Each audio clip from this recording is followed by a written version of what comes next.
ಜೈ ಶ್ರೀ ಗುರುದೇವ್. ನಮಸ್ಕಾರ. ನಾನು doctor Mahesh D V, professor ಮತ್ತು ವಿಭಾಗ ಮುಖ್ಯಸ್ಥರು, ಆರ್ಥೋಪೆಡಿಕ್ ವಿಭಾಗ, ಆದಿಚುಂಚನಗಿರಿ ಆಸ್ಪತ್ರೆ, ಬಿಜಿ ನಗರ. ನಾನು ಇವತ್ತು ನಿಮ್ಮ ಮುಂದೆ ಜೀರಿಯಾಟ್ರಿಕ್ ಆರ್ಥೋಪೆಡಿಕ್ಸ್ ಅಂದರೆ ವಯೋವೃದ್ಧರು ಅಥವಾ ಹಿರಿಯ ನಾಗರಿಕರು ಅಂತ ಏನು ಕರಿತೀವಿ, ಅವರಿಗೆ ಎಲುಬು ಮತ್ತು ಕೀಲು ತೊಂದರೆಗಳ ಬಗ್ಗೆ ಮಾತಾಡಲು ಇಚ್ಛಿಸುತ್ತೇನೆ. ಎಲುಬು ಮತ್ತು ಕೀಲುಗಳು ವಯಸ್ಕ್ರಮೇಣ ನಿಧಾನವಾಗಿ ಸ್ವಲ್ಪ ದುರ್ಬಲತೆ ಉಂಟಾಗುತ್ತದೆ. ಹೆಚ್ಚಾಗಿ ಮೂಳೆ ಸ್ವಲ್ಪ ಸಾಂದ್ರತೆ ಕಳೆದುಕೊಂಡು ಬಲ ಕಡಿಮೆ ಆಗುತ್ತದೆ. ಕೀಲುಗಳು ಚಲನೆ ಕಡಿಮೆ ಆಗುತ್ತದೆ. ಸ್ನಾಯುಗಳು ಮತ್ತು ಮಾಂಸಖಂಡಗಳು ಫ್ಲೆಕ್ಸಿಬಿಲಿಟಿ ಅಂದರೆ ಮೂವ್ಮೆಂಟು ಸ್ವಲ್ಪ ಕಡಿಮೆ ಆಗ್ತದೆ. ಮೇಯ್ನಾಗಿ ಇದು ನಮ್ಮ ವಯೋವೃದ್ಧರು, ಈಗ ಪಾಪ್ಯುಲೇಷನ್ ಇನ್ಕ್ರೀಸ್ ಆಗ್ತಿರೋದ್ರಿಂದ ಹಿರಿಯ ನಾಗರಿಕರು ಸಂಖ್ಯೆನೂ ಹೆಚ್ಚಿಗೆ ಆಗ್ತಾ ಇದೆ. ಹಿರಿಯ ನಾಗರಿಕರ ತೊಂದರೆಗಳು ಹೆಚ್ಚಿಗೆ ಆಗ್ತಾ ಇದೆ. ಹಿರಿಯ ನಾಗರಿಕರು ಆರ್ಥೋಪೆಡಿಕ್ ತೊಂದರೆಗಳು ಅನುಭವಿಸುವುದು ಯಾವುದ್ಯಾವುದು ಅಂದರೆ ಆಸ್ಟಿಯೋಆರ್ಥರೈಟಿಸ್, ಆಸ್ಟಿಯೋಪೋರೋಸಿಸ್, ಸುಲಭವಾಗಿ ಮೂಳೆ ಮುರಿತಗಳು, ಮತ್ತು ಸೊಂಟ ನೋವು, ಬೆನ್ನು ನೋವು, ಕತ್ತು ನೋವು ಹಾಗೂ ಭುಜದ ಗಡಸು. ಇದರಲ್ಲಿ ನಾನು ಮೇಯ್ನಾಗಿ ಆಸ್ಟಿಯೋಆರ್ಥರೈಟಿಸ್ ಮತ್ತು ಆಸ್ಟಿಯೋಪೋರೋಸಿಸ್ ಮತ್ತು ಸುಲಭವಾಗಿ ಮೂಳೆ ಮುರಿತಗಳ ಬಗ್ಗೆ ಮಾತನಾಡುತ್ತೇನೆ. ಆಸ್ಟಿಯೋಆರ್ಥರೈಟಿಸ್ ಅಂದರೆ ವಯಸ್ಕ್ರಮೇಣ ಕೀಲುಗಳು ವಯಸ್ಸಾಗುತ್ತದೆ. ಗಾಡಿಯ ಒಂದು ಟೈರ್ ಸವೆದ ಹಾಗೆ ನಮ್ಮ ಕೀಲುಗಳು ಸವೆತ ಉಂಟಾಗುತ್ತದೆ. ಆ ಕೀಲುಗಳು ಸವೆತ ಉಂಟಾದಾಗ ನಮಗೆ ನೋವು ಮತ್ತು ಕೀಲು ಸೊಟ್ಟವಾಗುವುದು, ಚಲನೆ ಕಡಿಮೆ ಆಗುವುದು ಆಗುತ್ತದೆ. ಇದರಿಂದ ದಿನಚರಿಗಳಿಗೆ ತೊಂದರೆ ಆಗುತ್ತದೆ. ಅವರು ಟಾಯ್ಲೆಟ್ಗೆ ಹೋಗೋಕ್ಕಾಗಲಿ, ಕೂತ್ಕೊಂಡು ಯೂರಿನ್ ಪಾಸ್ ಮಾಡೋಕ್ಕಾಗಲಿ ತೊಂದರೆಗಳಾಗುತ್ತದೆ. ಆಸ್ಟಿಯೋಆರ್ಥರೈಟಿಸ್ ಮೇಯ್ನಾಗಿ ಕೆಲವು ಜಾಯಿಂಟ್ಗಳಲ್ಲಿ ಮಾತ್ರ ಬರ್ತದೆ. ಅದು ಹಿಪ್ ಜಾಯಿಂಟ್, ತೊಡೆ ಕೀಲು ಅಂತ ಕರಿತೀವಿ, ಮೊಣಕಾಲು ಕೀಲು, ಮೊಣಕೈ, ಭುಜ ಮತ್ತು ರಿಸ್ಟ್ ಜಾಯಿಂಟ್. ಮೇಯ್ನಾಗಿ ನಾವು ನೋಡೋದು ಇದರಲ್ಲೂ ಮೊಣಕಾಲಿನ ಕೀಲು ಸವೆತ ತುಂಬ ನೋಡ್ತೀವಿ. ಮೊಣಕಾಲಿನ ಕೀಲು ಸವೆತ ಕಾರಣಗಳು ಅಂದರೆ ವಯಸ್ಸಾಗಿರೋದ್ರಿಂದ ಸೆನೈಲ್ ಡಿಜನರೇಟಿವ್ ಆಸ್ಟಿಯೋಆರ್ಥರೈಟಿಸ್ ಅಂತ ಕರಿತೀವಿ. ಇದನ್ನು ತಡೆಗಟ್ಟುವುದು ಹೇಗೆ? ತಡೆಗಟ್ಟುವುದು ವ್ಯಾಯಾಮಗಳು, ಒಳ್ಳೆಯ ಪೌಷ್ಟಿಕ ಆಹಾರ ಮತ್ತು ರೆಗ್ಯುಲರ್ ತಜ್ಞ ವೈದ್ಯರಿಂದ ತಪಾಸಣೆಯಲ್ಲಿ ಏನೇನು ಡಯಾಗ್ನೋಸಿಸ್, ಹೇಗೆ ಆಸ್ಟಿಯೋಆರ್ಥರೈಟಿಸ್ ಅಂತ ಹೆಂಗೆ ಗೊತ್ತಾಗುತ್ತೆ ನಮಗೆ ಅಂದರೆ ತಜ್ಞ ವೈದ್ಯರನ್ನು ಕನ್ಸಲ್ಟ್ ಮಾಡಬೇಕು. ಕನ್ಸಲ್ಟ್ ಮಾಡಿದಾಗ ಅದು ಏನು ತೊಂದರೆ, ಈಗ ಈ ಸಿಂಪ್ಟಮ್ಸ್ ಬಂದಿತ್ತು, ಈಗ ನಮಗೆ ಮಂಡಿ ನೋವು, ಮಂಡಿಗೆ ಕೀಲಿನ ಮೂವ್ಮೆಂಟ್ ಕಡಿಮೆ ಆಗಿದೆ ಮತ್ತು ಸೊಟ್ಟ ಆಗಿದೆ ಅಂತಂದರೆ ಅವಾಗ ತಜ್ಞ ವೈದ್ಯರನ್ನು ಕನ್ಸಲ್ಟ್ ಮಾಡಬೇಕಾಗುತ್ತೆ. ತಜ್ಞ ವೈದ್ಯರು ಅದನ್ನು ಪರೀಕ್ಷಿಸಿ ಅದರೆಲ್ಲ ಒಂದು ಕ್ಷಕಿರಣ ಅಂದರೆ ಎಕ್ಸ್ರೇ ಮಾಡಿಬಿಟ್ಟು ಅದರಲ್ಲಿ ಆಸ್ಟಿಯೋಆರ್ಥರೈಟಿಸ್ ಆಗಿದೆಯಾ ಇಲ್ಲ ತೊಂದರೆ ಏನಾಗಿದೆ ಅಂತ ತಿಳಿಸ್ತಾರೆ. ಆವಾಗ ನಮಗೆ ಆಸ್ಟಿಯೋಆರ್ಥರೈಟಿಸ್ ಇದೆಯೋ ಇಲ್ವೋ ಗೊತ್ತಾಗುತ್ತೆ. ಇದಕ್ಕೆ ಟ್ರೀಟ್ಮೆಂಟ್ ಅಂದರೆ ಆಸ್ಟಿಯೋಆರ್ಥರೈಟಿಸ್ಗೆ ಟ್ರೀಟ್ಮೆಂಟ್ ಚಿಕಿತ್ಸೆ ಅಂದರೆ ನಾವು ಆಸ್ಟಿಯೋಆರ್ಥರೈಟಿಸ್ ಮಂಡಿನ ಆಸ್ಟಿಯೋಆರ್ಥರೈಟಿಸ್ನ ಗ್ರೇಡ್ 4ವರೆಗೂ ಡಿವೈಡ್ ಮಾಡ್ತೀವಿ, 1ರಿಂದ 4ರವರೆಗೂ. ಗ್ರೇಡ್ 1, ಗ್ರೇಡ್ 2 ಅಂದರೆ ಸ್ವಲ್ಪ ಮತ್ತು ಮಾಡ್ರೇಟ್ ಸೌದಿರೋದು. ಗ್ರೇಡ್ 3, ಗ್ರೇಡ್ 4 ಅಂದರೆ ತುಂಬ ಸೌದಿರೋದು. ಗ್ರೇಡ್ 1, ಗ್ರೇಡ್ 2 ಒಂದು 40ರಿಂದ 50-55 ವರ್ಷದವರೆಗೂ ಗ್ರೇಡ್ 1, ಗ್ರೇಡ್ 2 ಇರುತ್ತೆ. ಅದಕ್ಕೆ ಚಿಕಿತ್ಸೆ ಏನು ಮಾಡ್ತೀವಿ ಅಂದರೆ ಒಂದು ಔಷಧೋಪಚಾರ, ತುಂಬಾ ನೋವಿನ ಮಾತ್ರೆಗಳು ತಗೋಬಾರ್ದು. ನೋವಿನ ಮಾತ್ರೆಗಳು ಇಲ್ಲದೆ ವ್ಯಾಯಾಮ, ಫಿಸಿಯೋಥೆರಪಿ ಮತ್ತು ಇಂಟ್ರಾಆರ್ಟಿಕ್ಯುಲರ್ ಇಂಜೆಕ್ಷನ್ಸ್ ಅಂತ ಕರಿತೀವಿ, ಕಾರ್ಟಿಕೋಸ್ಟೀರಾಯ್ಡ್ ಇಂಜೆಕ್ಷನ್ಸ್, PRP ಇಂಜೆಕ್ಷನ್ಸ್ ಮತ್ತು ಓಝೋನ್ ಥೆರಪಿ ಆ ಥರದ, ಮತ್ತು ಪೇನ್ ಕ್ಲಿನಿಕ್ ಆ ಥರದ್ದೆಲ್ಲ ಮಾಡ್ಬೋದು. ಮತ್ತು ಗ್ರೇಡ್ 3, ಗ್ರೇಡ್ 4ಗೆ ಆಪರೇಷನ್ ಬೆಸ್ಟು. ಆಪರೇಷನ್ ಅಂದರೆ ಟಿಬಿಯಲ್ ಆಸ್ಟಿಯಾಟಮಿ ಅಂತ ಮಾಡ್ತೀವಿ. ಒಂದು ಕಡೆ ಮಾತ್ರ ಸೌದಿದ್ರೆ ಅದಕ್ಕೆ ಟಿಬಿಯಾನ ಒಂದು ಕಡೆಯಿಂದ ಕಟ್ ಮಾಡಿಬಿಟ್ಟು ಎಲಿವೇಟ್ ಮಾಡಿ ಅದಕ್ಕೊಂದು ಪ್ಲೇಟ್ ಸ್ಕ್ರೂ ಹಾಕ್ತೀವಿ. ಈ ಗ್ರೇಡ್ 4ಗೆ ಹೊಟ್ಟೋಗಿತ್ತು ಅಂದರೆ, ತುಂಬ ಸೌದಿತ್ತು ಅಂದರೆ ಟೋಟಲ್ ನೀ ರಿಪ್ಲೇಸ್ಮೆಂಟ್ ಅಂದರೆ ಈಗ ನಾವು ಕ್ಯಾಂಪ್ ಮಾಡ್ತಾ ಇದ್ದೀವಿ, ಪೂರ ಮಂಡಿ ಕೀಲು ಬದಲಾವಣೆ ಸರ್ಜರಿ ಮಾಡುವುದು. ಪೂರ ಸೌದಿರೋ ಭಾಗ 1 ಸೆಂಟಿಮೀಟ್ರ್ ಕಾಲು ಮೂಳೆ ಮತ್ತು ತೊಡೆ ಮೂಳೆದು ತೆಗೆದುಬಿಟ್ಟು ಹೊಸ ಕೀಲು ಥರ ಮಾಡ್ತೀವಿ. ಅದು ಆಸ್ಟಿಯೋಆರ್ಥರೈಟಿಸ್ ಬಗ್ಗೆ. ಈಗ ನಾವು ಆಸ್ಟಿಯೋಪೋರೋಸಿಸ್ ಬಗ್ಗೆ ತಿಳ್ಕೊಳ್ಳೋಣ. ಆಸ್ಟಿಯೋಪೋರೋಸಿಸ್ ಅಂದರೆ ಮೂಳೆಯೊಳಗಿನ ಖನಿಜ ಸಾಂದ್ರತೆ ಕಡಿಮೆ ಆಗುವುದು. ಮೂಳೆಯೊಳಗಿನ ಖನಿಜ ಸಾಂದ್ರತೆ ಯಾವಾಗ ಕಡಿಮೆ ಆಗುತ್ತೆ? ಕ್ಯಾಲ್ಶಿಯಂ ಮತ್ತು ವಿಟಮಿನ್ D3 ಅಂಶ ಕಡಿಮೆ ಆದಾಗ.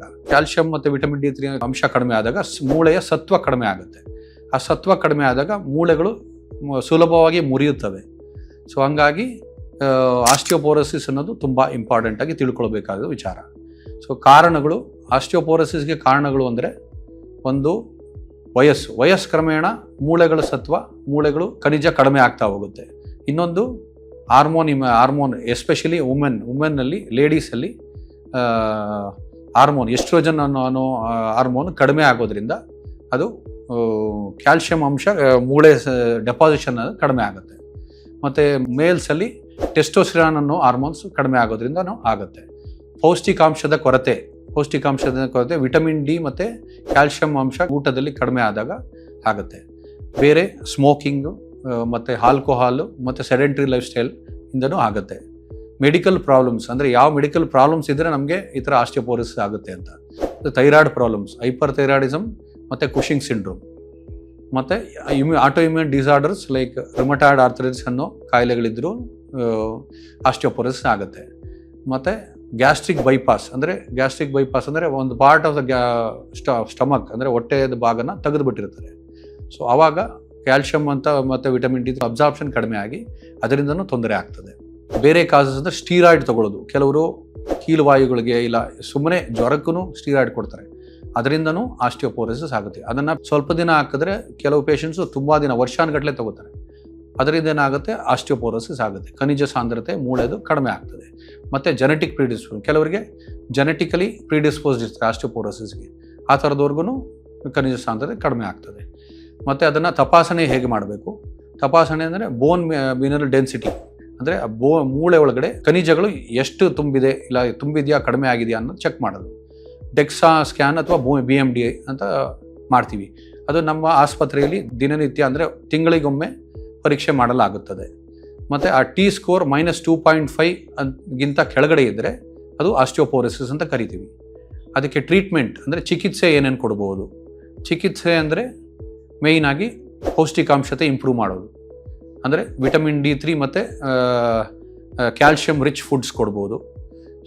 ಮತ್ತು ಹಾರ್ಮೋನ್ ಥೆರಪಿ ಕೊಡ್ಬೋದು. ಹಾರ್ಮೋನ್ ಥೆರಪಿ ಅಂದರೆ ಈಸ್ಟ್ರೋಜನ್ ಸಪ್ಲಿಮೆಂಟ್ಸ್ ಕೊಡ್ಬೋದು, ಇಲ್ಲ ಸರ್ಮ್ಸ್ ಅಂತ ಬರುತ್ತೆ, ಸೆಲೆಕ್ಟಿವ್ ಈಸ್ಟ್ರೋಜನ್ ರಿಸೆಪ್ಟಾರ್ ಮಾಡ್ಯುಲೇಟಿಂಗ್ ಡ್ರಗ್ಸ್ ಅಂತ, ಮತ್ತು ಟೆರಾಪೆರಟೈಡ್ ಅಂತ ಇಂಜೆಕ್ಷನ್ಗಳು ಕೊಡ್ಬೋದು, ಆ ಥರದ್ದು ಕೊಡ್ಬೋದು. ಮತ್ತು ಲೈಫ್ ಸ್ಟೈಲ್ ಮಾಡಿಫಿಕೇಷನ್, ಸ್ಮೋಕಿಂಗ್ ನಿಲ್ಲಿಸಬೇಕು, ಆಲ್ಕೋಹಾಲ್ ಕಡಿಮೆ ಮಾಡಬೇಕು, ಸೆಡೆಂಟರಿ ಲೈಫ್ ಸ್ಟೈಲ್ ಅವಾಯ್ಡ್ ಮಾಡಬೇಕು, ರೆಗ್ಯುಲರ್ ಯೋಗ ಮತ್ತು ಎಕ್ಸಸೈಸ್ ಮಾಡಬೇಕು. ಸೊ ಈ ಥರದ್ರಿಂದ ನಾವು ಆಸ್ಟಿಯೋಪೋರೋಸಿಸ್ ಕಡಿಮೆ ಆಗ್ತದೆ. ಮತ್ತು ಮೂರನೇದು ಇಂಪಾರ್ಟೆಂಟ್ ಟಾಪಿಕ್ ಅಂದರೆ ಸುಲಭವಾಗಿ ಮೂಳೆ ಮುರಿತ. ಸೊ ನಾವು ವಯಸ್ಸಾದಮೇಲೆ ಆಸ್ಟಿಯೋಪೋರೋಸಿಸ್ ಅಂತ ಮತ್ತು ಮೂಳೆ ಸಾಂದ್ರತೆ ಕಡಿಮೆ ಆಗೋದ್ರಿಂದ ಸಣ್ಣ ಪುಟ್ಟದಕ್ಕೂ, ಈಗ ಸಣ್ಣ ಏಟುಗಳಿಗೂ ಇಲ್ಲ ಸಣ್ಣ ಕುಕ್ಕರ್ ಕೂತ್ಕೊಳ್ಳೋದಕ್ಕೂ ಮೂಳೆಗಳು ಮುರಿತವಾಗುತ್ತವೆ. ಸೊ ಬಾತ್ರೂಮಿಂದ ಬಂದರು, ಸಡನ್ನಾಗಿ ಜಾರಿ ಬಿದ್ದರು, ಆ ಥರ ಆಗಿ ಮೂಳೆಗಳು ಮುರಿತವಾಗುತ್ತವೆ. ಸೊ ಈ ಥರದ್ರಲ್ಲಿ ತುಂಬ ಕಾಮನ್ ಆಗಿ ಮೂಳೆ ಮುರಿತಗಳಾಗೋದು ಅಂದರೆ ತೊಡೆ ಕೀಲಲ್ಲಿ ಫ್ರ್ಯಾಕ್ಚರ್ ನೆಕ್ ಅಂತ ಆಗುತ್ತೆ, ಟ್ರೊಕ್ಯಾಂಟರ್ ಫ್ರ್ಯಾಕ್ಚರ್ ಅಂತ ಆಗುತ್ತೆ. ಮತ್ತು ಮಣಕಟ್ಟು ಅಂದರೆ ರಿಸ್ಟ್ ಜಾಯಿಂಟ್ ಹತ್ರ ಕೋಲಿಸ್ ಫ್ರ್ಯಾಕ್ಚರ್ ಅಂತ ಆಗುತ್ತೆ. ಮತ್ತು ಬಸ್ಸು ತುಂಬ ಎತ್ತಾಕಿದಾಗ ಅಂಶಲ್ಲಿ ಆವಾಗ ಬೆನ್ನುಮೂಳೆಗಳು ಕುಸಿತ ಕಂಡು ಬರ್ತವೆ. ಇದನ್ನು ತಡೆಗಟ್ಟುವುದು ಹೇಗೆ? ತಡೆಗಟ್ಟುವುದು ಫಸ್ಟು ಕಾರಣಗಳನ್ನು ತಿಳ್ಕೊಳ್ಳೋಣ. ಆಸ್ಟಿಯೋಪೋರೋಸಿಸ್ ಅಂದರೆ ಖನಿಜ ಸಾಂದ್ರತೆ ಕಡಿಮೆ ಆಗುವುದು. ಎರಡನೇದು ದೃಷ್ಟಿ, ವಯಸ್ಸಾದವರಿಗೆ ಕೆಲವರಿಗೆ ಸರಿಗೆ ದೃಷ್ಟಿ ಚೆನ್ನಾಗಿರೋದಿಲ್ಲ, ಅಂದರೆ ಕಣ್ಣು ಸರಿ ಕಾಣಿಸೋದಿಲ್ಲ, ಆಮೇಲೆ ಕಿವಿ ಸರಿ ಕೇಳಿಸೋದಿಲ್ಲ, ಅದರಿಂದ ಎಲ್ಲ ಬ್ಯಾಲೆನ್ಸ್ ತಪ್ಪಿ ಬೀಳೋ ಚಾನ್ಸ್ ಇರ್ತದೆ. ಮತ್ತು ನ್ಯೂರಾಲಜಿಕಲ್ ನರ್ವ್ ಇಂಬ್ಯಾಲೆನ್ಸಿಂದನೂ ಬೀಳೋ ಚಾನ್ಸ್ ಇರ್ತದೆ. ಮತ್ತು BP ಶುಗರ್ ಹೆಚ್ಚು ಕಮ್ಮಿ ಆಗೋದ್ರಿಂದನೂ ಬಿದ್ದು ಅವರು ತೊಂದರೆಗೆ ಅನುಭವಿಸ್ತಾರೆ. ಸೊ ಹಂಗಾಗಿ ಇವನ್ನೆಲ್ಲ ನಾವು ತಡೆಗಟ್ಟಲು ಉಪಯೋಗಿಸ್ಕೋಬಹುದು. ತಡೆಗಟ್ಟುವುದು ಹೇಗೆ? ಆಸ್ಟಿಯೋಪೋರೋಸಿಸ್ಗೆ ಟ್ರೀಟ್ಮೆಂಟ್ ನಾನು ಮುಂದೆ ಮಾತಾಡ್ದಂಗೆ ಆಸ್ಟಿಯೋಪೋರೋಸಿಸ್ಗೆ ಟ್ರೀಟ್ಮೆಂಟು ಏನೇನು ಕ್ಯಾಲ್ಶಿಯಮ್ಮು ಬಿಸ್ಫಾಸ್ಫನೇಟ್ಸ್ ಅಂತಲೂ ಕೊಡ್ಬೋದು, ಮತ್ತು ಕ್ಯಾಲ್ಶಿಯಂ ವಿಟಮಿನ್ D3 ಮತ್ತು ಈಸ್ಟ್ರೋಜನ್ ಹಾರ್ಮೋನಲ್ ಥೆರಪಿ ಎಲ್ಲ ಕೊಡ್ಬೋದು, ಟೆರಾಪೆರಟೈಡು ಕೊಡ್ಬೋದು. ಆಮೇಲೆ ಅವರು ರೆಗ್ಯುಲರ್ ತಜ್ಞ ವೈದ್ಯರಿಂದ ಪರೀಕ್ಷಿಸಿಕೊಳ್ಳಬೇಕು. ಯಾಕೆಂದರೆ ಆಸ್ಟಿಯೋಪೋರೋಸಿಸ್ ಅವೆಲ್ಲ ಕ್ಯಾಲ್ಶಿಯಂ ಅಂಶ ರಕ್ತದಲ್ಲಿ ಪರೀಕ್ಷೆ ಮಾಡಿ ತಿಳಿದುಕೊಳ್ಕೋಬೋದು. ಆಮೇಲೆ ಈ BP ಶುಗರು ಅಂಥವನ್ನೆಲ್ಲ ಕಂಟ್ರೋಲ್ ಮಾಡೋದಕ್ಕೆ ರೆಗ್ಯುಲರ್ ಹೆಲ್ತ್ ಚೆಕಪ್ಸ್ ಮಾಡಬೇಕು. ಸೊ ಆದ್ದರಿಂದ ನಮ್ಮ ತೊಂದರೆಗಳು ಏನಿದೆ, ನಮ್ಮ ವಯಸ್ಸಾದವರಿಗೆ ತೊಂದರೆಗಳೇನಿದೆ ಅದನ್ನು ನಾವು ತಿಳ್ಕೊಳ್ಳೋದು ಸರಿ ಹೋಗ್ತದೆ. ಸೊ ಆಮೇಲೆ ರೆಗ್ಯುಲರ್ ಲಘು ವ್ಯಾಯಾಮ, ಎಕ್ಸಸೈಸು, ಮತ್ತು ಪ್ರಿವೆನ್ಷನ್ ಮತ್ತೆ ಹೇಗೆ ಮಾಡ್ಬೋದು ಅಂದರೆ ಮನೆಯಲ್ಲಿ ಸ್ವಲ್ಪ ನೀರು ಬಿದ್ದಿರೋ ಜಾಗದಲ್ಲಿ ಅವರು ವಯಸ್ಕರು ಓಡಾಡದೇ ಇರೋ ಥರ ನೋಡ್ಕೋಬೇಕು. ಮತ್ತು ಅವ್ರು ಓಡಾಡೋ ಜಾಗದಲ್ಲಿ ಸೈಡಲ್ಲಿ ಒಂದು ಬಾರ್ ಥರ ಹಾಕೋದು, ಯಾಕೆಂದರೆ ಅವ್ರು ಹಿಡ್ಕೊಂಡು ಓಡಾಡೋದಕ್ಕೆ ಬ್ಯಾಲೆನ್ಸ್ ತಪ್ಪದೆ ಓಡಾಡೋದಕ್ಕೆ ಒಂದು ಸೈಡ್ ಬಾರ್ ಥರ ಹಾಕೋದು. ಈವನ್ ಟಾಯ್ಲೆಟ್ಗಳಲ್ಲೂ ಒಂದು ಸೈಡ್ ಬಾರ್ ಥರ ಹಾಕಿದ್ರೆ ನಿಂತ್ಕೊಳ್ಳೋಕ್ಕೂ ಸಹಾಯ ಆಗುತ್ತೆ. ಮತ್ತು ವಾಕಿಂಗ್ ಏಡ್ಸ್ ಕೊಡ್ಬೋದು, ನಡೆಯೋದಕ್ಕೆ ಒಂದು ವಾಕಿಂಗ್ ಸ್ಟಿಕ್ ಥರ ಆ ಥರದ್ದು ಕೊಟ್ಟರೆ ಅವ್ರಿಗೆ ಇದೆಲ್ಲ ಪ್ರಿವೆನ್ಷನ್ ಆಗುತ್ತೆ. ತಪಾಸಣೆ ಹೇಗೆ ಅಂದರೆ ತಜ್ಞ ವೈದ್ಯರಿಂದ ತಪಾಸಣೆಗೊಂಡ್ಬಿಟ್ಟು ಎಕ್ಸ್ರೇ ತೆಗೆದು ನೋಡ್ಬಿಟ್ಟು ಅದಕ್ಕೆ ತಕ್ಕನಾದ ಟ್ರೀಟ್ಮೆಂಟ್ ಕೊಡೋದು. ಚಿಕಿತ್ಸೆ ಅಂದರೆ ನಾನು ಇಂಪಾರ್ಟೆಂಟ್ ಯಾವುದು ಮೂಳೆ ಮುರಿತಗಳು ವಯಸ್ಸರ ಆಗುತ್ತೆ ಅಂತೇಳಿದ್ದು ಅಂದರೆ ತೊಡೆ ಕೀಲು ಮೂಳೆ ಮುರಿತ. ತೊಡೆ ಕೀಲು ಮೂಳೆ ಮುರಿತದಲ್ಲಿ 2 ಥರ ಬರುತ್ತೆ. Fracture neck of femur, fracture neck of ಫೀಮರ್ಗೆ ವಯಸ್ಸಾದವ್ರಿಗೆ ಯೂಶಲಿ ಅದು ಗುಂಡು ಥರ ಮುರಿದಿರೋದಕ್ಕೆ ಅದು ಸ್ಟೀಲ್ ಗುಂಡು ಥರ ಹಾಕಿ, ಅಂದರೆ hemi replacement ಆರ್ಥೋಪ್ಲಾಸ್ಟಿ with cemented bipolar ಅಂತ ಕರಿತೀವಿ. ಸಿಮೆಂಟ್ ಹಾಕ್ಬಿಟ್ಟು ಬಲ ಹೆಚ್ಚಿಗೆ ಮಾಡಿಬಿಟ್ಟು ಒಂದು ಬೈಪೋಲಾರ್ ಅಂತ ಹಾಕ್ಬಿಟ್ಟು ಅವ್ರನ್ನ ಈ ಆಪರೇಷನ್ ನೆಕ್ಸ್ಟ್ ದಿನನೇ ನಡೆಸ್ತೀವಿ. ಆವಾಗ ಅವ್ರಿಗೆ ಆತ್ಮಸ್ಥೈರ್ಯ ಹೆಚ್ಚಾಗ್ತದೆ. ಆ ಬೆಡ್ ರಿಡನ್ನು ನಾನು ಮಲ್ಕೊಂಡಿದ್ದೀನಿ ತುಂಬ ದಿನದಿಂದ ಅಂತ ಅನಿಸೋದಿಲ್ಲ. ಆಮೇಲೆ ಟ್ರೊಕ್ಯಾಂಟರ್ ಫ್ರ್ಯಾಕ್ಚರ್ ಅಂದರೆ ಕೀಲಿಂದ ಕೆಳಗಡೆಗೆ ಸ್ವಲ್ಪ ಮುರಿದ್ರೆ ಅದಕ್ಕೆ ರಾಡ್ ಥರ ಹಾಕ್ಬಿಟ್ಟು ಆಪರೇಷನ್ ಮಾಡಿ ನಡೆಸ್ತೀವಿ. ಸೊ 6 ವಾರಕ್ಕೆ ಅವರು ಮೊದಲ ಥರ ನಾರ್ಮಲ್ ಥರ ಆಗ್ತಾರೆ. ಮತ್ತು ಮಣಿಕಟ್ಟು ಮೂಳೆ ಮುರಿತ, ಕೋಲಿಸ್ ಫ್ರ್ಯಾಕ್ಚರ್ ಯೂಶಲಿ ನಾವು ಒಂದು ಕೋಲಿಸ್ ಕಾಸ್ಟ್ ಅಂದರೆ ಸಿಮೆಂಟ್ ಪಟ್ಟಿ ಹಾಕ್ಬಿಟ್ಟು ಅದನ್ನು ಕರೆಕ್ಟ್ ಮಾಡ್ತೀವಿ. ಮತ್ತು ಬೆನ್ನು ಮೂಳೆ ಮುರಿತದಲ್ಲಿ 2 ಸಿವಿಯಾರಿಟಿ ಇದೆ. More than 50%. ಒಂದು ಬೆನ್ನು ಮೂಳೆ ಅಂದರೆ ವರ್ಟಿಬ್ರಾ ಒಂದು ಅರೌಂಡ್ 1.1 ಇಂಚ್ ಇರ್ತದೆ. ಸೊ ಅದರಲ್ಲಿ 50% ಅರ್ಧಕ್ಕೆ ಕೊಟ್ಟೋದ್ರೆ, ಅಂದರೆ ಅರ್ಧ ಇಂಚಷ್ಟು ಕಡಿಮೆ ಏಟಾಗಿದ್ರೆ ಅದಕ್ಕೆ ಕನ್ಸರ್ವೇಟಿವ್ KT ಬ್ರೇಸ್ ಅಂತ ಹಾಕ್ತೀವಿ. ಮಾತ್ರೆಗಳು, ಕ್ಯಾಲ್ಸಿಯಂ ಅಂಶ ಎಲ್ಲ ಹಾಕ್ತೀವಿ. ಅರ್ಧಕ್ಕಿಂತ ಹೆಚ್ಚು ಅಂದರೆ ಅರ್ಧ ಇಂಚಿಗಿಂತ ಹೆಚ್ಚು 50%ಗಿಂತ ಮೇಲೆ ಕಂಪ್ರೆಷನ್ ಆಗಿದ್ರೆ, ಕಾಲು ಭಾಗದಷ್ಟು ಮಾತ್ರ ಉಳ್ಕೊಂಡಿದ್ರೆ ಅದಕ್ಕೆ ವರ್ಟಿಬ್ರೋಪ್ಲಾಸ್ಟಿ ಅಂತ ಮಾಡ್ತೀವಿ. ಬಲೂನ್ ವರ್ಟಿಬ್ರೋಪ್ಲಾಸ್ಟಿ ಇಲ್ಲ ಸಿಮೆಂಟ್ ವರ್ಟಿಬ್ರೋಪ್ಲಾಸ್ಟಿ ಅಂತ ಮಾಡ್ತೀವಿ. ಸೊ ಆವಾಗ ಮೂಳೆ ವಾಪಸ್ಸು ಅದರದ್ದೇ ಸೈಜ್ ಬರುತ್ತೆ ಮತ್ತು ನೋವಿರೋದಿಲ್ಲ, ನೆಕ್ಸ್ಟ್ ಡೇ ಆರಾಮಾಗಿ ಓಡಾಡ್ಬೋದು. ಸೊ ಹಂಗಾಗಿ ವಯೋವೃದ್ಧರು ಏನು ಗಾಬರಿ ಪಡೋ ಅವಶ್ಯಕತೆ ಇಲ್ಲ. ಎಲ್ಲ ಥರವಾದ ಟ್ರೀಟ್ಮೆಂಟ್ಗಳು ನಮ್ಮ ಆಸ್ಪತ್ರೆಯಲ್ಲಿ ದೊರೆಯುತ್ತದೆ.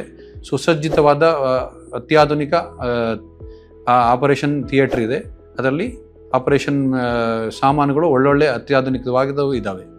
ವಯೋವೃದ್ಧರಿಗೆ ನಮ್ಮ ಗುರಿ ಏನಂದರೆ ಅವರಿಗೆ ಬರೀ ಚಿಕಿತ್ಸೆ ನೀಡೋದಲ್ಲ, ಅವರಿಗೆ ಆತ್ಮಸ್ಥೈರ್ಯ ತುಂಬೋದು, ಸ್ವತಂತ್ರವಾಗಿ ಚಲನವಲನೆ ಮಾಡುವುದೇ ಮೇಯ್ನಾಗಿ ನಮ್ಮ ಉದ್ದೇಶ. ವೃದ್ಧಾಪ್ಯ ಅಂದರೆ ಬರೀ ನೋವು ಮತ್ತು ನಿಶಕ್ತಿಯಿಂದ ತುಂಬಿದ ಜೀವನವನ್ನು ಅನ್ನೋದನ್ನು ಬದಿಗಿಟ್ಟು ನಾವು ಒಳ್ಳೆಯ ಜಾಗೃತಿ ಮೂಡಿಸಿ ಅತ್ಯಾಧುನಿಕ ಮೆಡಿಕಲ್ ಟ್ರೀಟ್ಮೆಂಟಿಂದ ಅವ್ರನ್ನ ಸ್ವತಂತ್ರರಾಗಿ ಧೈರ್ಯವಾಗಿ ಆತ್ಮಸ್ಥೈರ್ಯದಿಂದ ಓಡಾಡುವಂಥ ಮಾಡುವುದು. ನಿಮ್ಮ ಮನೆಯಲ್ಲೂ ವಯಸ್ಸಾದವರಿದ್ದರೆ ಆಸ್ಪತ್ರೆಗೆ ಕರೆದುಕೊಂಡು ಬನ್ನಿ. ಏನೋ ತೊಂದರೆ ಇದ್ದರೆ ತಜ್ಞ ವೈದ್ಯರಿಂದ ಪರೀಕ್ಷಿಸಿಕೊಳ್ಳಿ. ನಮ್ಮ ಆಸ್ಪತ್ರೆಯಲ್ಲಿ ಸುಸಜ್ಜಿತವಾದ ಶಸ್ತ್ರಚಿಕಿತ್ಸೆ ಮತ್ತು ವೈದ್ಯೋಪಕರಣಗಳು ಇದ್ದಾವೆ. ಬೆಂಗಳೂರು ಮತ್ತು ಮೈಸೂರಲ್ಲಿ ದೊರೆಯುವಂತಹ ಒಳ್ಳೊಳ್ಳೆಯ ಸೌಲಭ್ಯಗಳು, ಅತ್ಯಾಧುನಿಕ ಸೌಲಭ್ಯಗಳು ದೊರೆಯುತ್ತವೆ. ಸ್ವಾಮೀಜಿಯವರು ಒಳ್ಳೆಯ ಫೆಸಿಲಿಟಿ ಪ್ರೊವೈಡ್ ಮಾಡಿದ್ದಾರೆ. ಎಲ್ಲ ಜನಗಳು ಅದನ್ನು ಸದುಪಯೋಗ ಪಡಿಸಿಕೊಳ್ಳಬೇಕು. ಇಲ್ಲಿ ಬೆಂಗಳೂರಿಗೆ ಹೋಗಿ ತುಂಬ ಖರ್ಚು ಮಾಡಿ, ಕೆಲವು ಸಲ ಒಂದು ಮೂಳೆ ಸರ್ಜರಿಗೆ 2-3 ಲಕ್ಷ ಖರ್ಚು ಮಾಡಿ ಬರ್ತಾರೆ. ನಮ್ಮಲ್ಲಿ 20-30 ಸಾವಿರಕ್ಕೆ ಆಗೋಗುತ್ತೆ. ಬೆಂಗಳೂರು ಮೈಸೂರಿಗಿಂತ ಒಳ್ಳೊಳ್ಳೆ ಫೆಸಿಲಿಟೀಸ್ ಅವೈಲೇಬಲ್ ಇದ್ದಾವೆ. ಅದನ್ನು ಜನಗಳು ಸದುಪಯೋಗ ಪಡಿಸ್ಕೋಬೇಕು ಅನ್ನೋದು ನಮ್ಮ ಆಶಯ. ಧನ್ಯವಾದಗಳು.